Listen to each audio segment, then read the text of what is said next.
Bab kedudukan Safa dan Marwah. Imam Abu Daud dengan sanadnya meriwayatkan daripada Hisham, daripada ayahnya, bahawa sesungguhnya dia berkata, kataku kepada Aisyah, isteri Nabi SAW, saya pada masa itu masih lagi budak, masih lagi kanak-kanak, masih lagi kecil. Ara'aiti qaul Allah, apa katamu tentang firman Allah Azza wa Jal, inna as-safa wal marwata min sya'airillah, sesungguhnya Safa dan Marwah itu termasuk antara syiar Allah. Saya berpendapat tidak mengapa jika seseorang tidak bersa'i di antara Safa dan Marwah itu. Fama ara ala ahadin syai'an, saya tidak berpendapat seseorang bersalah jika dia tidak bertawaf ataupun bersa'i di antara Safa dan Marwah itu. Kata Aisyah radhiyallahu anha, bukan, kalau benar seperti yang kau katakan itu, nescaya ayatnya begini, fala junaha alaihi alla yatawafa bihima, tidak menjadi kesalahan kepadanya tidak bertawaf. Di bertawaf maksudnya bersa'i di antara Safa dan Marwah itu. Ayat ini sebenarnya diturunkan berhubung dengan orang-orang Ansar. Mereka melakukan ihlal, berteriak dengan maksud memuja Manat, berhala Manat. Manat itu kedudukannya, letaknya hadwa Qudayd, yaitu berhadapan dengan Qudayd, berhadapan dengan Qudayd.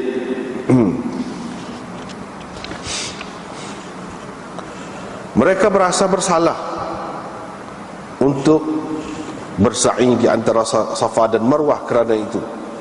Apabila Islam datang, mereka bertanya Rasulullah SAW tentangnya, maka Allah Azza wa Jalla menurunkan ayat ini, inna as-safa wal marwata min sya'airillah. Dengan sanadnya Imam Abu Daud meriwayatkan daripada Abdullah bin Abi Aufa bahawa sesungguhnya Rasulullah SAW pernah mengerjakan umrah.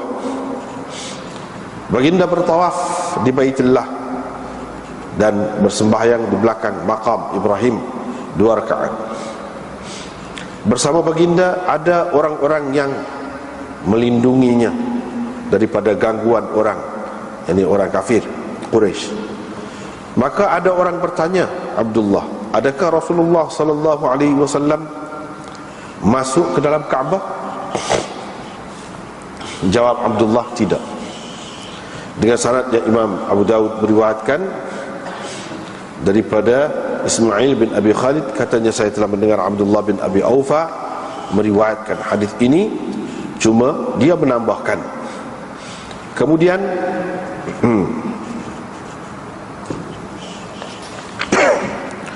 cuma dia menambahkan, yakni perawi iaitu Syarik menambahkan dalam riwayatnya ini. Kemudian Nabi SAW pergi ke Safa dan Marwah dan bersa'i di antara kedua tempat itu 7 kali. Pergi mari itu 7 kali. Kemudian Nabi SAW mencukur kepalanya,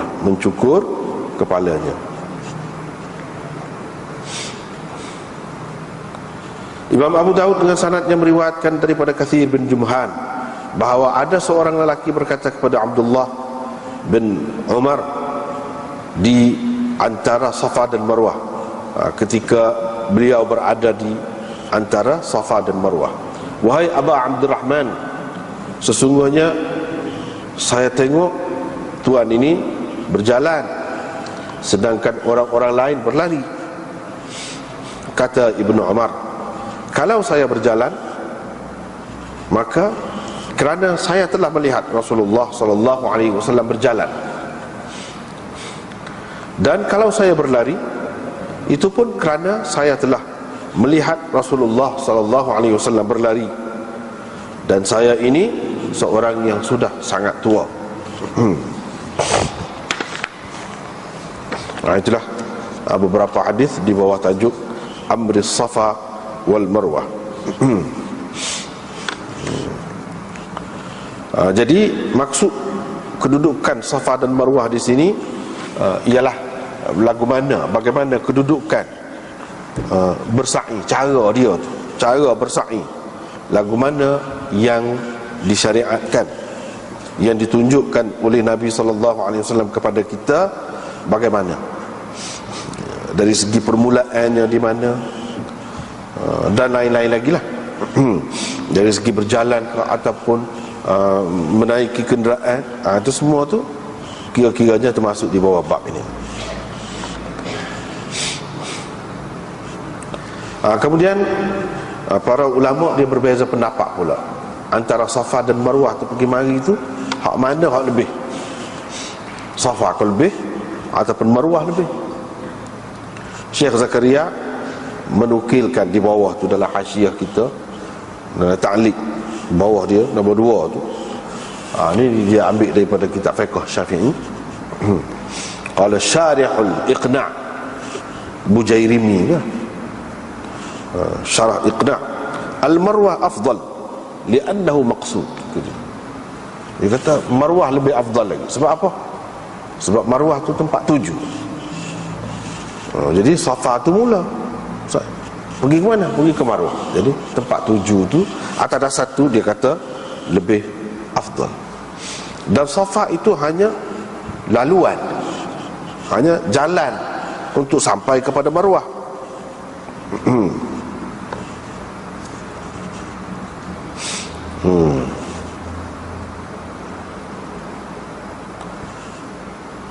Tetapi dalam Tuhfatul Muhtaj, ini kitab fiqh Syafi'i belakang, Tuhfah Ibnu Hajar Al-Haythami itu, dia kata Safa lebih afdal daripada Marwah. Ini benda khilaf lah, mana lebih afdal tu. Bagaimanapun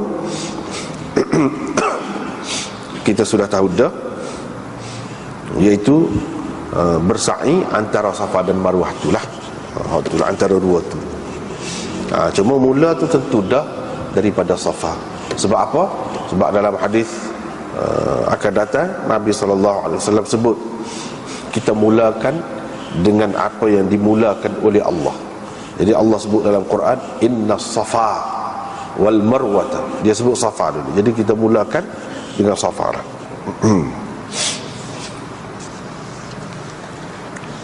Inna Safa wal Marwata min sya'airillah faman hajjal baita aw i'tamara fala junaha alaihi an yattawafa bihima.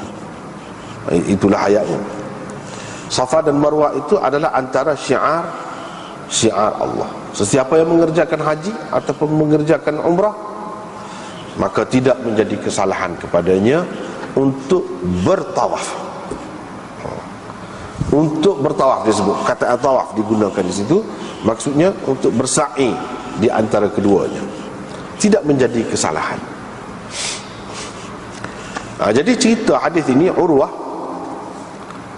bin Az-Zubair, anak kepada Zubair bin Awam, iaitu anak saudara kepada Sayyidatina Khadijah. Dia kata kepada anak saudara kepada Aisyah, dia kata kepada Aisyah, isteri Nabi SAW, mak saudara dia lah. Cuma dalam riwayat dia sebut pada ketika dia tanya ni, dia masih kecil lagi, masih budak lagi. Mana kira-kiranya pada ketika budak tu pun pandai. Dia tanya benda-benda lagu ni, soal silap tu soal lain, tetapi dia sudah mikir, sudah bincang, sudah bercakap tentang benda-benda macam ni. Kemudian sabarlah. Kemudiannya Urwah tu dikira termasuk tersenarai dalam salah seorang faqih, 7 orang fuqaha yang besar di Madinah, Urwah bin Az-Zubair. Pada ketika saya hadithus sin mana masih budak lagi lah. Lagu mana kata dia makcik? Firman Allah Subhanahu wa taala, inna safa wal marwa min sya'airillah. Saya berpendapat, kata dia, kalau seseorang itu tak bertawaf pun tak apa, tak bersa'i di antara Safa dan Marwah tu pun tak apa. Tak apa. Sebab Tuhan kata min sya'airillah faman hajjal baita aw i'tamara fala junaha. Sesiapa yang mengerjakan haji ataupun umrah, tidak menjadi kesalahan kepadanya untuk bersa'i. Tak salah kalau dia nak bersa'i. Bukan benda besar sangat, zahirnya nampak gitulah. Zahirnya bila kata tak salah kalau nak pergi ke sana, misalnya kita kata boleh juga tak salah kalau nak pergi ke sana. Jadi kedudukan benda setara ni adakah memberi makna wajib? Ataupun kita nak kata memberi makna sunat, elok? Dia hanya menafikan kesalahan, tidak berdosa, bukan menunjukkan kelebihan. Apalagi kalau nak katakan wajib. Jadi kata dia, pada pendapat saya, kalau setara itulah firman Allah, la junaha alaihi an yatawafa bihima, tidak menjadi kesalahan, tidak berdosa kalau nak bersa'i, tak berdosa kalau setara itu. Tidak boleh kita simpulkan daripada hak lagu ni, kata dia sunat, apalagi kita nak kata wajib. Sebab Tuhan hanya menafikan dosa, tak berdosa, tak salah, boleh, sekadar tu saja. Bila kalau kata menafikan dosa, paling tinggi kalau mengikut kaedah usul fiqh hak biasa ni, dia kata memang tidak wajib lah, harus saja. Harus. Itulah yang dia faham. Ini menunjukkan bahawa nak faham Quran ni dia tak dapat tidak, kena ada hadis juga. Kalau tidak, dia tu orang Arab. Dari segi bahasa, lagu tu lah. Dari segi bahasanya, lagu tu lah patutnya difaham, sepuluh dia faham. Rupanya tak betul lagu tu. Dengan sebab itu ulama-ulama mengatakan tak boleh nak faham Quran dengan sedih begitu saja. Kita kena tengok hadis. Hadis ini menjelaskan maksud firman Allah tu. Jadi hak kata tak apa tu tidak salah, tak berdosa tu kaitan dengan apa? Apa kaitan dengan gapo sebenarnya? Aisyah pun kata, bukan lagu tu. Kalau Tuhan nak lagu tu, nescaya ayat itu berbunyi begini, fala junaha alaihi alla yatawafa bihima. Ada la. Sedangkan dalam ayat Quran yang kita baca, yang ada sekarang ni, ayat tawafa, tak ada la. Kalau betul supaya kamu faham tu, nescaya ayat tu sepatutnya begini, kata dia. Tapi tidak gini kan. Bila tidak gini, tidak gitulah, tidak supaya kamu faham tu lah. Ni kalau supaya kamu faham tu, maka dia jadi gini. Tidak menjadi kesalahan kepadanya untuk tidak bertawaf, untuk tidak bersa'i. Untuk tidak bersa'i, bukan untuk bersa'i, tetapi untuk tidak bersa'i. Dia kata gitu. Tapi kan kamu tengok dalam tu tak ada pula tu. Tapi dari satu segi kalau mengikut kaedah biasa, betul dah Urwah tu. Tapi di sini pasal dia ada latar belakang dia, cerita asbabun nuzul kepada ayat ini, ada cerita. Dengan sebab itu tak boleh faham sepuluh kamu tu. Kalau mungkin setengah-setengah perkara kalau faham lagu tu betul dah. Kalau Allah SWT menafikan sesuatu dosa, paling tinggi dia harus saja. Betul. Tak berdosa kalau buat lagu ni. Bila dia kata lagu tu, tak berdosa kalau buat lagu ni, dia memberi makna gap. Ini makna harus, boleh, bukan makna wajib. Hak dia faham tu betul, setengah-setengah tempat. Tapi sini tak kena. Sebab apa? Sebab dia ada latar belakangnya, dia ada asbabun nuzulnya. Dengan sebab itu salah satu syarat untuk nak faham Quran ialah kena tahu asbabun nuzulnya. Seperti mana nak faham hadis, kita kena tahu asbabul wurudnya, orang panggil. Itu asbabul wurud. Latar belakang lah pada hadis tu. Latar belakang. Nak boleh Nabi kata lagu tu adakah dia tiba-tiba kata begitu, atau ada peristiwa, ada sesuatu hal yang mendorong, yang menyebabkan dia kata begitu. Itu yang kita kena tahu. Kalau dalam hadis kena tahu asbabul wurudnya. Kalau dalam Quran kena tahu asbabun nuzul. Jadi kita nak tahu asbabun nuzul tu daripada mana? Daripada hadis. Dengan sebab itu hadis tidak boleh dipisahkan daripada Al-Quran. Ada kalanya kalau semata-mata kita nak faham dengan bahasa saja, tak betul, tak kena, salah. Dia kena merujuk kepada hadis. Misalnya di sini dia kata hak sebenarnya ceritanya nak boleh keturun ayat ni. Ayat ini sebenarnya diturunkan berhubung dengan orang-orang Ansar. Orang-orang Ansar ni dulu dia memuliakan, membesarkan, mengagungkan Manat, berhala Manat. Jadi berhala Manat itu duduk di bukit itulah.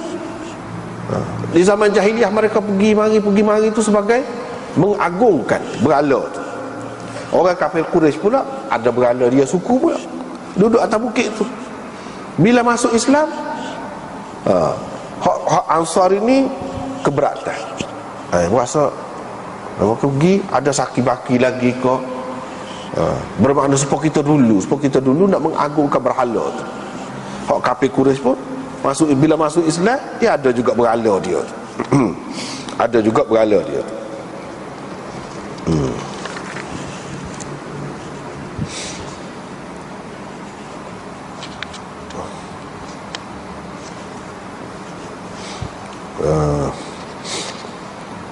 Adapun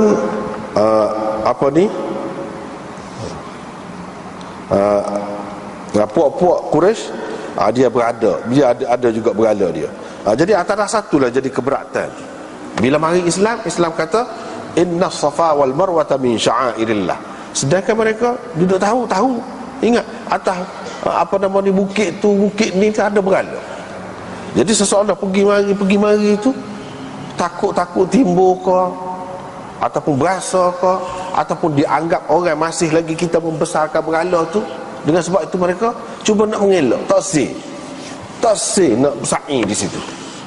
Keberatan untuk bersaing di situ kerana takut ada lagi saki baki hak dulu. Dia nak tinggal terus dah hak tu.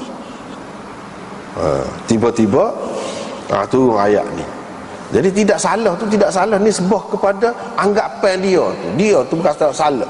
Dia berasa berdosa lah setelah Islam nak buat gitu semua dulu. Sedangkan mana Islam nak cerita ni hak asal, hak zaman Nabi Ibrahim, hak betul ketika tak ada berhala gapo. Jadi bersaing itu kerana tu. Jadi dengan anggapan kamu berasa bersalah itu tak salah lah. Dan benda ni adalah wajib bersaing itu. Jadi hukum wajib tu daripada dalil yang lain. Hak ni ayat ni semata-mata nak menafikan keberatan mereka tu, nak menghilangkan keberatan rasa bersalah mereka tu untuk bersaing di antara Safa dan Marwah, kerana mereka duduk anggap ada berhala situ. Dan takut ada lagi saki baki, pahaman lama. Jadi Islam nak ajar bukan kerana tu, tetapi kerana tempat tu. Walaupun ada berhala, kita bukan maksudkan berhala tu. Serupa dengan menghadap Kaabah jugalah. Ketika belum Nabi menguasai Mekah, duduk menghadap Kaabah dah kiblat. Jadi kiblat pada ketika tu orang kafir tu penuh dengan berhala. Kaabah tu pun. Jadi adakah kita maksudkan menghadap membesarkan, memuliakan berhala dalam Kaabah tu? Tidak. Tapi menghadap tu mengikut ajaran Nabi Ibrahim hak asal. Sama ada berhala, kau tidak ada berhala, kau tak cara. Jadi tidak dikira hak datang kemudian. Yang diambil kira ialah ajaran yang asal. Ajaran yang asal dia menghadap kepada kiblat. Sementara kita tak ada kuasa, biarlah gitu. Buat setakat mana yang boleh, dan tidak salah sebab kita tidak niat, tidak tuju. Bukan sembah berhala tu, dan kita pun bukan sembah rumah tu pun. Kalau nak kira Kaabah tu sendiri, bukan sembah Kaabah apabila menghadap Kaabah tu. Ini tak ada maksud tu. Apabila berkuasa, yang Nabi SAW lakukan kepada dia, bersihkan berhala-berhala daripada Kaabah, daripada Safa dan Marwah, daripada tempat-tempat lain, semua dibersihkan. Jadi ini tidak menghalang keadaan ini, keadaan ada berhala di atas bukit itu, bukit ini dalam Kaabah, tidak boleh menjadi penghalang kepada kita untuk melakukan ibadat di situ. Nabi SAW seperti yang kita baca tadi, semasa orang kafir Quraisy menguasai Mekah, dia pergi buat umrah. Dia tahu Kaabah tu juga, padahal Kaabah tu penuh dengan berhala lagi pada masa tu. Dia tak boleh buat apa. Sebab tu tadi kita baca kan, ada orang tanya, apa Nabi masuk ke dalam Kaabah? Dia kata tak. Sebab apa Nabi tak masuk? Sebab tak masuk tu dekat sangat tu tak pergi. Dalam tu penuh dengan berhala. Tetapi apabila di luar mengelilingi Kaabah tu, itu ada. Tu dalam tu kalau nak menghadap tu takut jadi menghadap kepada berhala pun. Sebab tu dia tidak. Tetapi bila Fatih Makkah, setelah dia jolok semua, jatuh ke berhala tu, dia masuk dalam tu dengan maksud nak bersihkan tu, dan dia semaya dalam. Tapi sebelum pada tu tidak. Sebelum pada tu tidak. Adapun pada Haji Wada', Nabi SAW tak masuk dalam Kaabah tu, walaupun Kaabah tu sudah bersih. Untuk menjadi panduan kepada kita bahawa kalau kita pergi buat haji ke, buat umrah ke, tawaf tu sudah sempurna dah, dengan mengelilingi Kaabah. Tak boleh masuk semaya apa tak apa, tidak menjadi syarat, tidak menjadi kurang ibadat itu dengan sebab tak boleh masuk semaya dalam tu. Dah hak tahun yang ke-10 itulah dia nak tunjuk ibadat haji dan umrah yang sebenarnya lagu mana, iaitu tanpa masuk dalam semaya, tak semaya apa tak apa. Yang dimaksudkan ialah keliling Kaabah. Yang dilakukan oleh Nabi Ibrahim dulu keliling Kaabah. Kaabah tu duduk situ. Dan katakanlah kalau Kaabah tu tak ada situ, tak ada, kosong, kita kena pergi keliling situ juga. Apakah tak ada haji? Tak boleh nak tawaf? Tak, tawaf situ juga. Tawaf situ juga. Kalau kata Safa dan Marwah tu tak ada langsung, rata dah, katakanlah, begitu juga ibadat tu akan terus berjalan. Katakanlah Kaabah tu orang angkat bawa pergi ke negeri lain, apakah kita akan sembahyang menghadap kepada negeri itu sebab Kaabah tu ada negeri? Tak. Kita tetap akan menghadap kepada tempat yang ada sekarang, situ juga. Ini menunjukkan Islam ni dia tidak tuju berhala ke ataupun rumah tu ke, tidak. Yang ditujukan ialah arah. Sebab itu dalam Quran dia sebut bukan zat ataupun ain Kaabah tu, tetapi dia sebut fawalli wajhaka syatral masjidil haram. Syatra, ke arah Masjidil Haram. Bukan dia maksudkan bangunan itu, rumah tu, tidak maksud. Dengan sebab itu tak apa kalau belah mana-mana pun, kalau kotor kita kata, kalau ada berhala ke apa, Nabi sendiri semaya sebelum pada tu, Nabi sendiri tawaf bila pergi buat umrah, tawaf Kaabah ada berhala tu. Jadi jangan kita berasa apa-apa.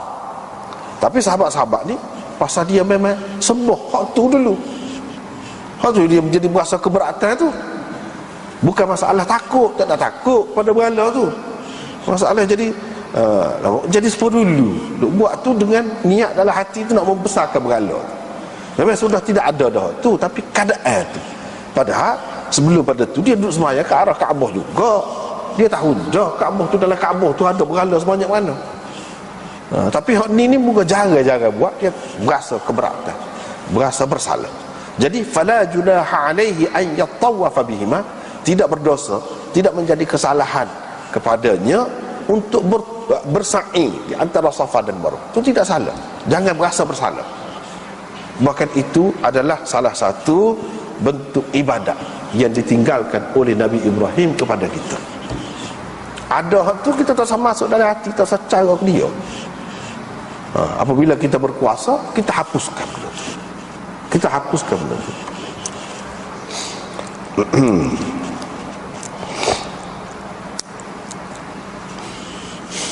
Jadi kalau hak lagu ni Nabi SAW buat, tak boleh tu orang kafir, tak boleh tu orang kafir. Dulu sibuk kan masa Taliban merintah dulu. Taliban mengatakan bila dia menguasai itu, dia robohkan berhala-berhala. Gegar. Orang kafir dia kata kesan sejarah, dia apa nak hapuskan. Nabi SAW dulu lagi hapuskan kesan sejarah. Nak geria lagi ada negeri kita, benda-benda lagu tu. Tapi dia ikut orang kafir, cara dia memanglah lagu tu. Dia kata kesan sejarah kena simpan. Kesan sejarah. Kitanya Islamnya mari nak menghapuskan benda tu. Sebab tu tak boleh kira dia.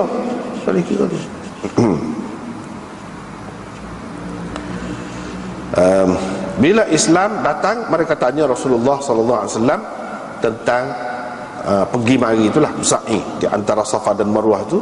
Maka Allah Subhanahu wa taala menurunkan, inna Safa wal Marwata min sya'airillah. Itu masuk dalam syiar Allah, ketetapan Allah yang asal lagi. Waktu tu ada, cumanya dikotori oleh tangan-tangan orang kemudian, sama ada Kaabah ke ataupun tempat-tempat ibadat yang lain. Jadi cemar tu dengan sebab orang kemudian. Jadi asas ibadat itu tidak terjejas, tidak tergugat dengan sebab ada benda-benda tadi. Sekiranya hati kita tidak terikat, tidak cenderung kepadanya, tak apa. Atas dasar ni lah ulama-ulama mengatakan, kalau kita dalam gereja ataupun dalam biara ataupun dalam kuil kita semaya, semaya boleh, walaupun ada berhala. Sebab kita tidak niatkan sebab berhala, walaupun berhala tu depan kita tidak niatkan sembah dia. Yang pentingnya menghadap kiblat lah. Kalau kebetulan kiblat tu, berhala tu ada duduk depan pun tak apa. Yang pentingnya menghadap kiblat. Bagi orang yang mengatakan boleh, inilah antara pegangan dalil mereka ni, hujah mereka. Iaitu di dalam Kaabah sendiri, Nabi selama mana duduk semaya menghadap kau tu. Pada masa Fatih Makkah tu pun, dia hapus tu tidak terhapus semua sekali, bersih betul. Dia semaya tu masih ada lagi saki-bakinya sikit sebanyak tu. Tak ada satu lah.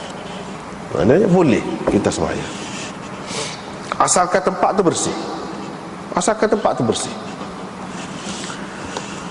Tapi kalau ada tempat lain, molek semaya tempat lain lah. Ni semata-mata dari segi hukum, dari segi fiqhnya sah.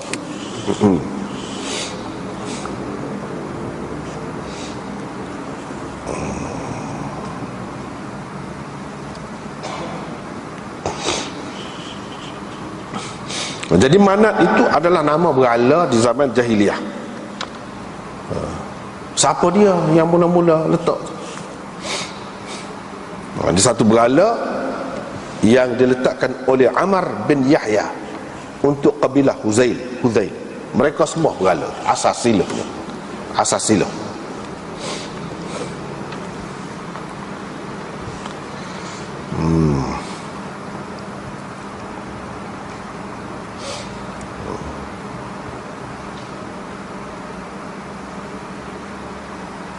Tetapi berdasarkan riwayat Muslim, nampaknya berbeza ni riwayat ini dengan riwayat Muslim.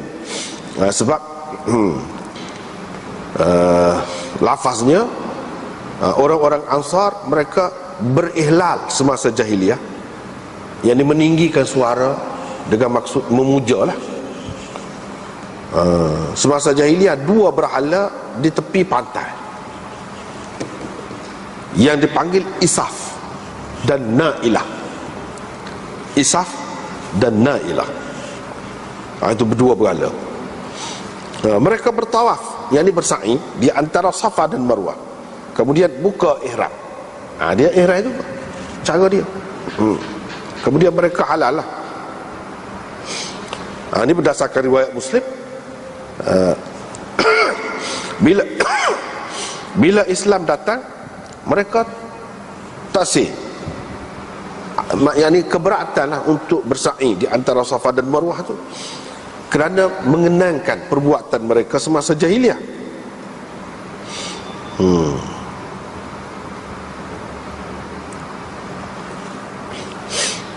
Jadi orang Ansar di semasa jahiliyah sebenarnya kita boleh pakai kedua-dua ni, tidak salah.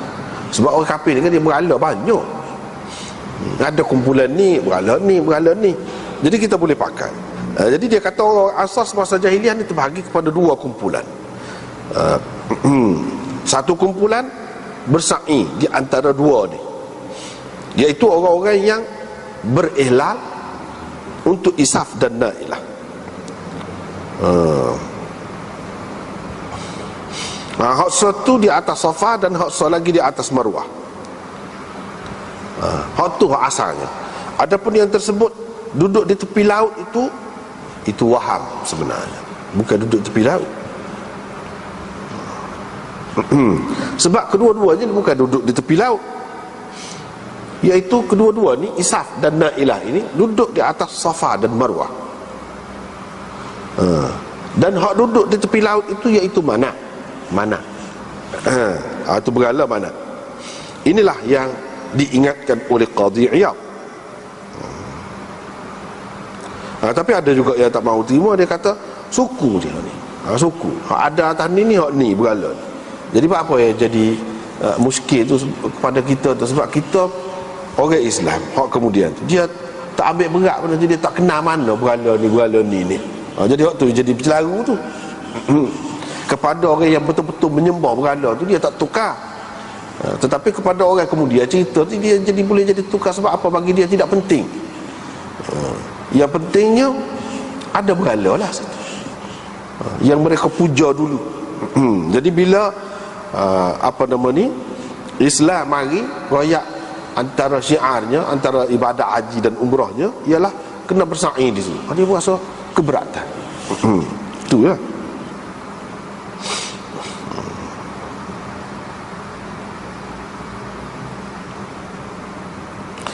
Ada juga yang menyebutkan bahawa Isaf dan Nailah ni ahli kitab mendakwa bahawa mereka ni asalnya orang berzina di dalam Kaabah, lalu ditukar rupanya jadi batu dua-duanya, dan diletak di atas bukit Safa dan Marwah tu lah,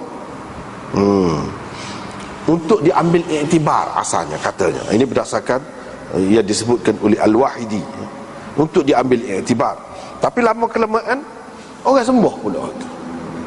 Orang sembuh pula. Tak apalah, itu cerita lama lah. Ada yang kata begini, ada yang kata begini. Tak tahulah. Tapi berdasarkan riwayat yang sahih tak ada lagu tu, tak ada. Ini dongeng lah, termasuk dalam dongeng. Lepas tu mengikut ulamanya bersa'i di antara Safa dan Marwah tu apa hukumnya? Ada beberapa pendapat mereka. 3 pendapat. Yang pertama, ia adalah rukun, tidak sah haji tanpanya sa'i. Inilah pendapat Ibnu Umar, Aisyah dan Jabir. Di kalangan ulama mujtahidin, Imam Syafi'i dan Imam Malik dalam pendapat yang masyhur daripadanya. Imam Ahmad juga berpendapat begitu dalam yang lebih kuat, yang lebih sahih daripada 2 riwayat daripada dia. Ishaq dan Abi Thawr juga berpendapat begitu. Ini rukun, bersa'i adalah rukun. Sebab apa? Sebab Nabi SAW dalam hadis yang lain ada sebut, is'au fa inna Allah kataba alaikum. Kamu bersa'ilah kerana Allah SWT telah menentukan, telah mewajibkan, memfardukan ke atas kamu. Yang bersa'i. Hadis diriwayatkan oleh Ahmad, Daraqutni dan Baihaqi dengan isnad yang hasan. Pendapat yang kedua, ini pendapat yang kedua tentang sa'i itu, hukumnya secara mana? Iaitu wajib, bukan rukun. Wajib. Yujbaru bidamin, yang boleh ditampung, yang boleh ditampal, ditampung dengan dam. Benda wajib haji orang panggil kalau benda tu tak buat sah juga, dan boleh tampung dengan bayar dam, orang kata, dengan menyembelih binatang. Inilah pendapat Ats-Tsauri, Abu Hanifah dan Malik. Pendapat Malik ada dua tadi. Ini salah satunya. Inilah yang disebutkan oleh Ibnul Arabi yang bermazhab Malik. Yang ketiga, pendapat yang ketiga tentang sa'i, bukan rukun, bukan juga wajib. Tidak rukun, tidak juga wajib. Bahkan ia hanya sunat dan mustahab. Ini pendapat Ibnu Abbas, Ibnu Sirin, atau Mujahid dan Ahmad dalam satu riwayat daripada dia. Tapi yang lebih sahih daripada mazhab Ahmadnya ialah yang pertama tadi. Ini ada juga salah satu pendapat dia. Itulah kedudukan sa'inya dari segi hukum. Jadi sa'i ini di mana? Di antara Safa dan Marwah. Jadi amri Safa wal Marwah, kedudukan Safa dan Marwah tu dari banyak sudut lah. Dari segi kalau kita lihat dari segi sa'i, bersa'i di antara Safa dan Marwah tu apa hukumnya? Maka sepuasa inilah. Dari segi kalau kita tengok nak mula dengan mana, Nabi SAW mulakan dengan Safa. Sebab apa? Berdasarkan ayat tadi, inna Safa wal Marwah, dia sebut Safa dahulu. Dan berapa kali? Itu disebutkan di dalam hadis, 7 kali pergi mari. Dan dari segi sejarahnya, macam mana di peringkat permulaannya, adakah sahabat itu berasa teragak-agak dan berasa keberatan untuk bersa'i di situ? Semua dapat kita tahu di bawah bab inilah. Itulah maksud Imam Abu Daudnya. Baiklah, seterusnya kita pergi kepada hadis yang kedua, riwayat daripada Abdullah ibnu Abi Aufa, bahawa Rasulullah sallallahu alaihi wasallam ni, kalau dalam kitab kita ni dia sekat min je ada. Jadi a'tamaka boleh jadi juga dibaca begitu, itu silap silap. Yang betulnya i'tamara, seperti di bawah. Seperti di bawah. I'tamara. Rasulullah sallallahu alaihi wasallam mengerjakan umrah, itu maksud i'tamara. Baginda bertawaf di Baitillah. Dalam dia buat umrah, umrah apa dia ni? Iaitu umrah qada. Ada yang menyebutkan umrah ni umrah qadiyah, bukan qada. Kalau umrah qada, antara satulah ulama faham umrah pada tahun yang ke-7 adalah sebagai mengqada umrah yang lepas pada tahun ke-6 ia tak jadi itu, kerana mereka terhalang. Fa in uhsirtum famastaysara minal hadyi, mereka dihalang oleh orang kafir untuk pergi buat umrah pada tahun yang ke-6. Mereka tak benar pergi. Jadi hak mana-mana pakai ihram tu buka ihram. Buka ihram. Tak jadi pergi. Tak jadi pergi di Hudaybiyah. Lepas tu setuju boleh mari tahun depan pada tahun yang ke-7. Ni peristiwa ni Abdullah ibnu Abi Aufa cerita ni, iaitu peristiwa pada tahun yang ke-7. Ada juga yang mengatakan bukan umrah qada tetapi umrah qadiyah. Umrah qadiyah bermakna hak dulu tu tidak hak tahun yang ke-7 ni bukan sebagai qada kepada hak dulu dah. Umrah qadiyah yakni umrah kerana ataupun berdasarkan persetujuan yang tidak dicapai di antara Rasulullah dengan orang-orang kafir Quraisy, di mana mereka membenarkan Rasulullah pergi pada tahun yang ke-7 dengan syarat-syarat yang mereka tentukan. Sebab pada masa itu Mekah tu masih lagi dikuasai oleh mereka. Dia kata qadiyah. Qadiyah tu maksudnya persetujuan. Umrah berdasarkan persetujuan di antara orang kafir Quraisy dengan Rasulullah. Dia kata umrah qadiyah. Nabi SAW bertawaf di Baitillah dan bersembahyang khalfal maqam rak'atain, di belakang maqam 2 rakaat. Jadi sembahyang di belakang maqam itu orang panggil sunat tawaf. Adapun pergi tawaf dulu Hak tu sebagai tahiyatul masjid. Sebab kalau pergi ke Kaabah tu, mula-mula sekali masuk dalam masjid tu bukan semayang, tahiyatul masjid, tak ada. Tahiyatul masjid dianya tawaf. Tawaf itu menggantikan tahiyatul masjid di masjid-masjid lain. Memang begitu disyariatkan. Adapun hak semaya 2 rakaat ni orang panggil semaya sunat tawaf. Dikerjakan bukan sebelum tawaf, tetapi selepas tawaf.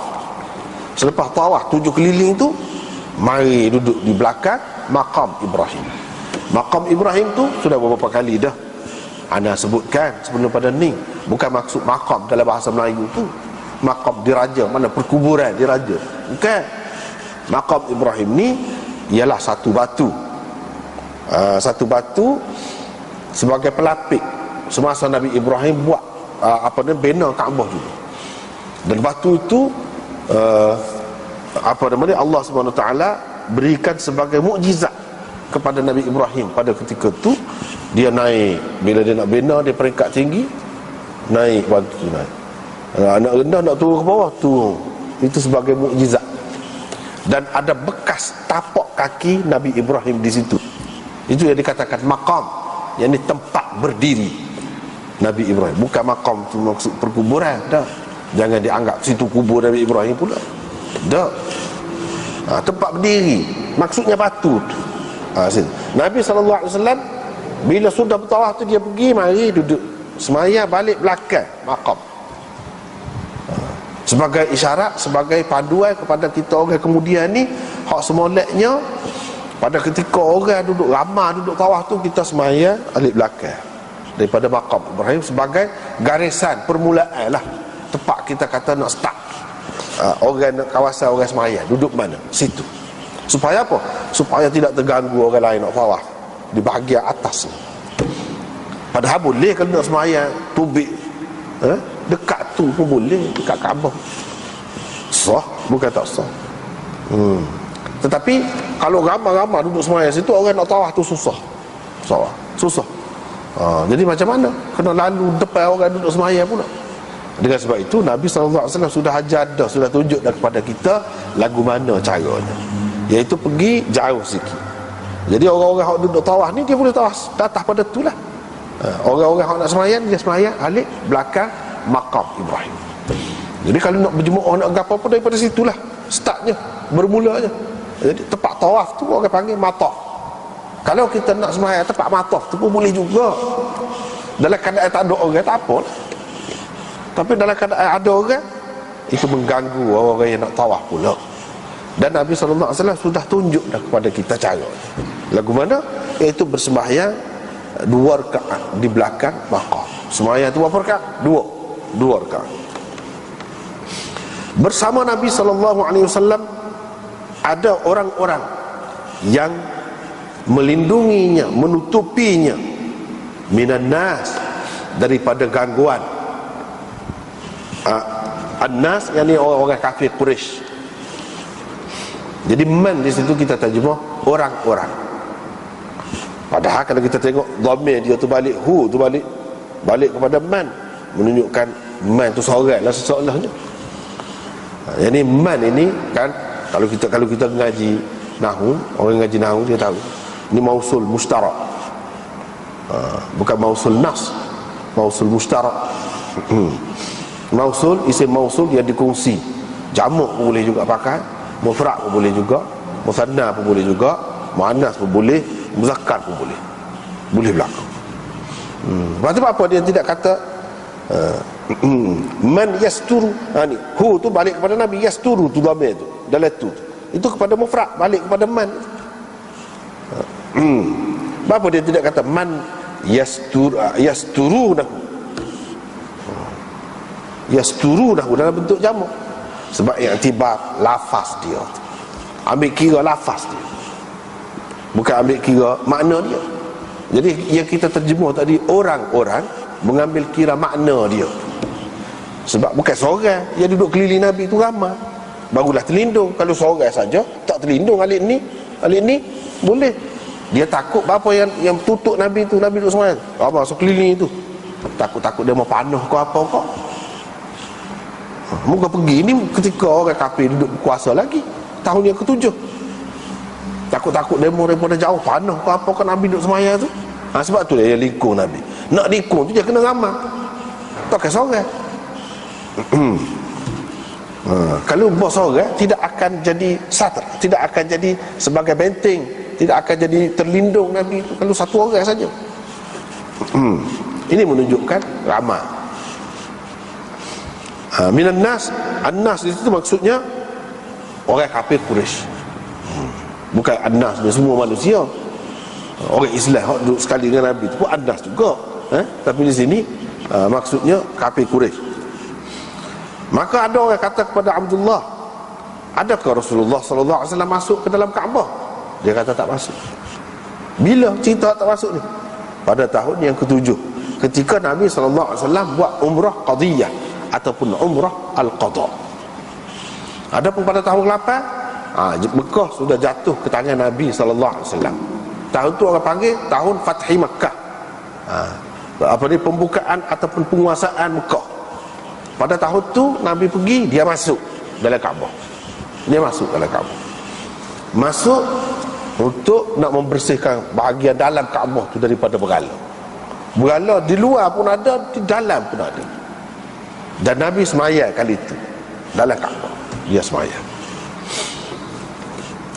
Nah, ini dia tak rasa. Jadi kita boleh tahu sejarah tu daripada tahun ke tahun bagaimana yang berlaku kepada Nabi sallallahu alaihi wasallam dalam usaha Nabi sallallahu alaihi wasallam nak buat ibadat ini, sama ada umrah ataupun haji. Ini umrah, cerita umrah.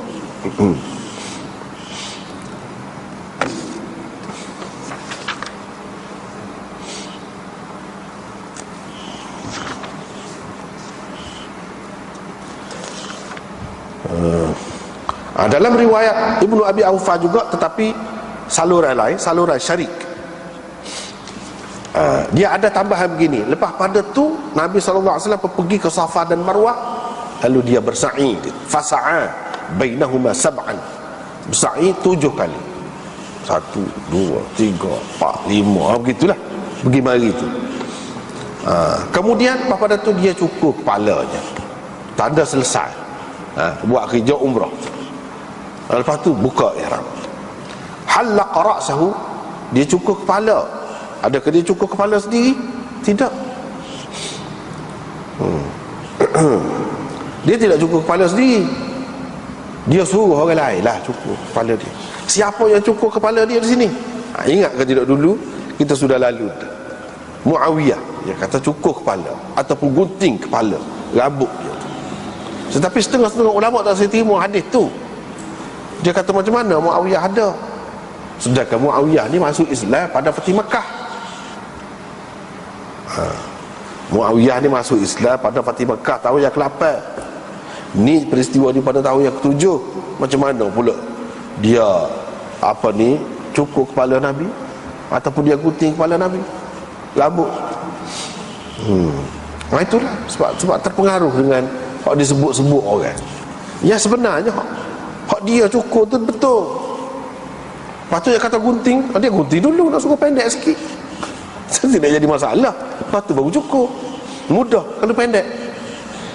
Sebab rambut Nabi SAW panjang, rambut dia panjang, rambut dia lebat, dia bukan botak Nabi.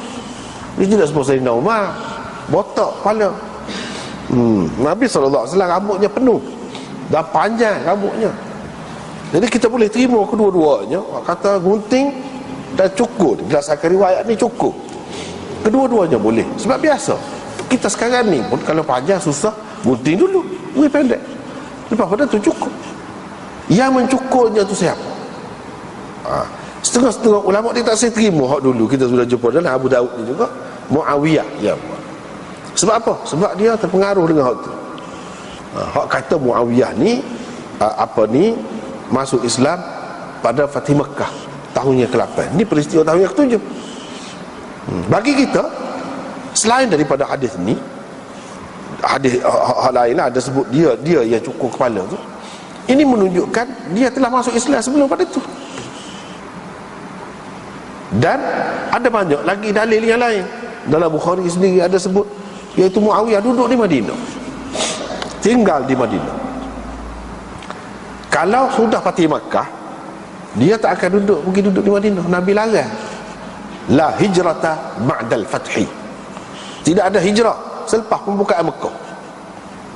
Dah kalau Mekah tu sudah jadi Islam berlakon, dah jatuh di bawah Islam, apa nak pergi ke Madinah je? Nak apa dia? Tu Nabi larang. Sedangkan dalam hadis-hadis banyak menunjukkan Muawiyah ni duduk di Madinah. Memang dia menetap di Madinah. Lagu mana? Nak tak nak kita kena terima ya, dia ni masuk Islam sebelum Fatih Mekah. Bapa yang orang tak sayang sangat, musuh-musuh sahabat ni, terutamanya Muawiyah, tak sayang sangat. Dia nak letak pada tahun yang ke-8 tu buat apa? Sebabnya kalau letak pada tahun yang ke-8, dia ada lagi peluang untuk nak kata boleh jadi dia masuk Islam tu tidak ikhlas, pura-pura je masuk Islam kerana takut, kerana setelah jatuh dah tak ada dah kuasa. Jadi masuk Islam tu kerana terpaksa, bukan dengan sukarela. So yang keduanya, kalau terima Muawiyah ni masuk Islam sebelum daripada Fatih Makkah, bermakna dia kena hijrah, wajib berdasarkan Quran. Kalau tidak berdosa besar, mana tidak berhijrah, kecuali dengan kebenaran Nabi SAW. Dia mesti kena berhijrah. Dan kita dapati dalam hadis Muawiyah memang duduk di Madinah, bermakna dia sudah berhijrah. Nak berhijrah dia kena sebelum daripada Fatih Makkah, sebelum daripada Fatih Makkah. Kalau kita sudah terima dia ni berhijrah, bermakna itu satu lagi kelebihan dia. Musuh-musuh dia ni tak sih kelebihan Muhajirin tu, pangkat Muhajirin tu satu kelebihan. Dia tak sih bui waktu dia naknya muslimi Fathi Makkah, orang-orang Islam, orang-orang yang memeluk agama Islam pada ketika Fatih Makkah. Ni macam-macam ni ada ni, bukannya ikhlas sangat. Dia pergi situ. Dengan sebab itulah permainan apa nama ni, penukaran dalam sejarah ni banyak benar benda-benda yang seumpama ni. Jadi kalau orang yang tidak mengaji hadis, tak tengok hadis, habislah dia makan waktu. Tak sebar dalam buku-buku sejarah lagu tu. Sebenarnya dia nak merendah, nak kurang sebanyak mana kelebihan Muawiyah tu, kurang, biar kurang supaya mudah dia nak serang. Kalau tidak berat, susah. Sebab apa? Berapa kali sebut Muhajirin dalam Quran? Berapa kali sebut Muhajirin dalam Quran? Walaupun hak memeluk agama Islam pada Fatih Makkah tu ada juga kelebihannya dalam Quran, tetapi Muhajirin lebih lagi. Hak tu hak dia tak sih. Tak apalah. Seterusnya riwayat daripada Kathir bin Jumhan, bahawa ada seorang lelaki kata kepada Abdullah bin Umar ketika dia berada di antara Safa dan Marwah, wahai Aba Abdurrahman. Dia panggil dengan kunyah dia, sebab orang Arab lebih mesra jika dipanggil dengan kunyah. Dia panggil kunyah, orang kita tak guna lagu tu. Orang kita tak guna lagu tu. Cuma ada juga orang kita guna, kalau orang Kelantan lah, dia guna tidak betul-betul lagu ni tapi dekat-dekat. Ayah dia tu, ayah dia mak dia tu, bila lagi nak mari benda apa-apa lah kita kata mak dia, ayah dia, dia tidak guna nama. Dia tidak apa dia ni panggil nama-nama, dia guna ayah dia. Dia tu siapa? Ayah kepada anak dia, dia tu anak dia lah. Itu ayah dia. Takkan ayah dia suami tu, mak dia. Takkan suami tu, bini dia tu mak pada suami, takkan gitu. Dah kalau mak kepada siapa? Mak kepada anak dia lah. Itu pun semacam kunyah juga, tapi tidak tegas sebab dalam bahasa Arab ni dia panggil Aba Abdurrahman.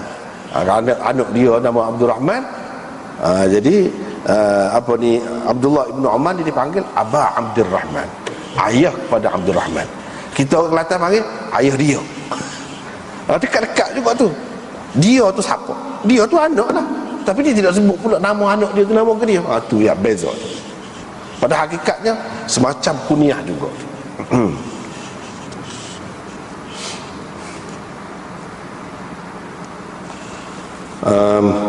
Saya tengok kamu ni, kata dia berjalan, orang-orang lain berlari.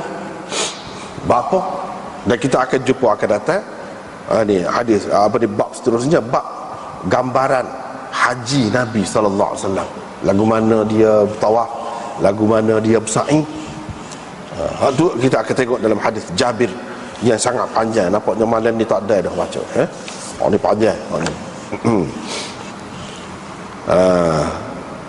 Di situ ada sebut Nabi SAW ada berlari semasa bersa'i. Tempat-tempat dia, tempat curat Allah turun, situ dia berlari sikit. Tapi ke masa naik dia tidak berlari, dia berjalan biasa. Inilah ada orang berlari. Berlari itu maksudnya pada tempat-tempat dia lah, pada tempat-tempat dia. Jadi dia tanya, dia heran lah. Kayak Ibnu Umar ni maklum, masyhur, dia ni sangat suka ikut Nabi. Nak jaga benar Nabi buat sini kalau berlari, dia akan berlari lah kira-kiranya. Buat apa tidak? Di sini orang lain berlari, kamu tidak, kenapa? Dia pun kata, saya ni kalau saya berjalan biasa sebab saya tengok Nabi ada berjalan. Kalau saya berlari sebab saya ada tengok juga Nabi berlari. Tapi saya sekarang ni tak boleh berlari sebab saya ditua sangat, kata dia. Tak check up. Jadi dalam keadaan tak check up, tidak mampu, sunnah tu kalau kita tinggalkan tak apa. Tapi asalnya dia tahu, sini lagu mana, sini lagu mana, semuanya ada. Dalam ketika bersa'i itu ada tempatnya berjalan biasa, ada tempatnya berlari sikit, berlari-lari anak, orang kata. Tapi Ibnu Umar ketika berlari-lari anak tu pun dia tak berlari juga, padahal dia sangat nak ikut Nabi. Lagu mana Nabi buat, dia nak buat lagu tu. Apa sebab? Kerana ada halangan lain. Halangan lain apa dia disebut di sini? Wa ana syaikhun kabir, saya seorang yang sudah sangat tua, jadi tak check up nak berlari. Dalam keadaan tak check up begitu, adakah seseorang itu dapat juga sunnah? Dapat atau tidak sunnah? Dia tidak buat. Ikut sunnah tu sendiri satu kelebihan, boleh pahala. Baik, terutama ni berkait dengan ibadat, ni bukan amalan kerja biasa ni, makan nasi ke, makan roti ke, tidur ke. Dok ni ibadat ni, sa'i. Jadi macam Ibnu Umar, adakah dia dapat? Jawabnya, seseorang itu akan dapat juga jika dia dengan dia ingat kalau dia mampu dia akan buat. Tapi dia tak buat kerana dia tak mampu, tak ada arah lah, dia akan dapat juga pahala tu. Dan begitu juga dengan kita kata, walaupun kita kata cabut bulu ketiak, cabut bulu ketiak yang kita kata benda tak nak sebelah mana, cabut bulu ketiak sunnah Nabi. Tapi kalau kita tak mampu, fakir sangat, sampai berdarah misalnya, tidak disuruh, sampai menyeksa diri kita, sampai begitu. Jadi kita boleh. Jadi maksudnya apa maksudnya? Maksudnya supaya bersih ketiak tu. Jadi boleh juga kalau kita bersihkan dengan cukup. Itu tidak menyakitkan. Jadi asal maksudnya nak anda suka bersih. Cumanya kebanyakan ulama mengatakan bukan semata-mata bersih, ada hikmah lain lagi, iaitu satunya dia akan kurang bau dia, ketiak tu, apabila dicabut. Tapi kalau kita cukur, tidak, bahkan dia semakin lebat lagi bulu tu. Tapi katakanlah seorang tu tidak mampu untuk cabut, seperti Imam Syafi'i yang maklum dalam kitab-kitab ni sebut, dia tahu sunnah tu, tapi dia tidak mampu nak buat. Dia buat setakat mananya dia boleh, iaitu dia cukur. Tak apa, boleh juga lagu tu pun. Apalagi kalau mengikut sunnah tu jadi bahaya, lagilah tak boleh ikut, sunnah. Kalau ikut sunnah tu lagi bahaya dan tidak sesuai langsung. Sunnah itu tidak termasuk dalam sunnah tasyri'iyah, lagilah tak boleh nak diikut. Nabi perang naik unta, Nabi perang pakai pedang, Nabi perang secara sampai itu, dia perang, dia gali parit.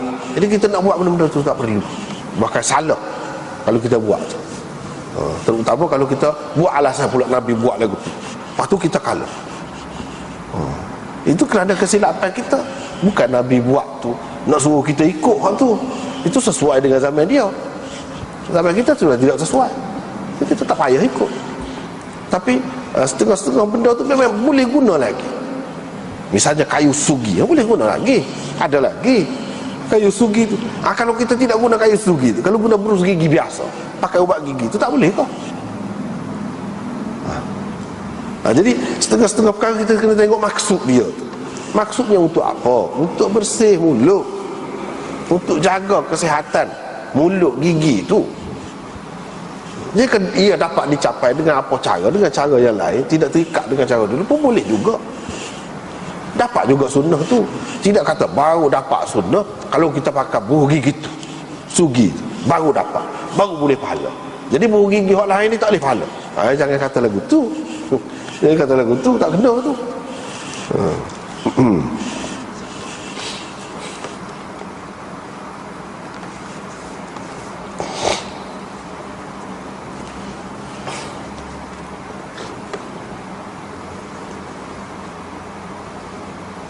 Sebab itulah dia kata kalau sa'i ni, kalau berlari ni, kalau seseorang itu tinggal, dia tidak buat lah, yakunu musian, tak molek dah kena kira litarkihi as-sunnah, sebab dia meninggalkan sunnah. Walau tarakahu dha'ifun fala ba'sa bihi, tapi kalau orang yang tidak mampu tak berlari, tak apa pula.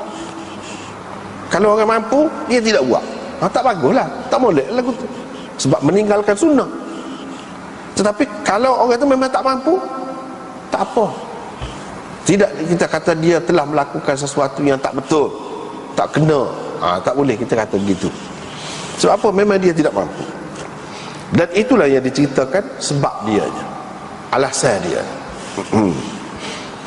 Sebab apa dia tidak berlari di tempat yang sepatutnya berlari.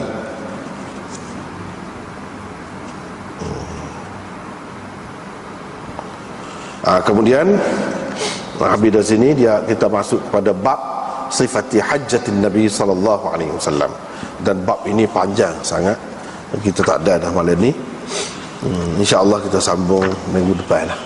Wallahu a'lam.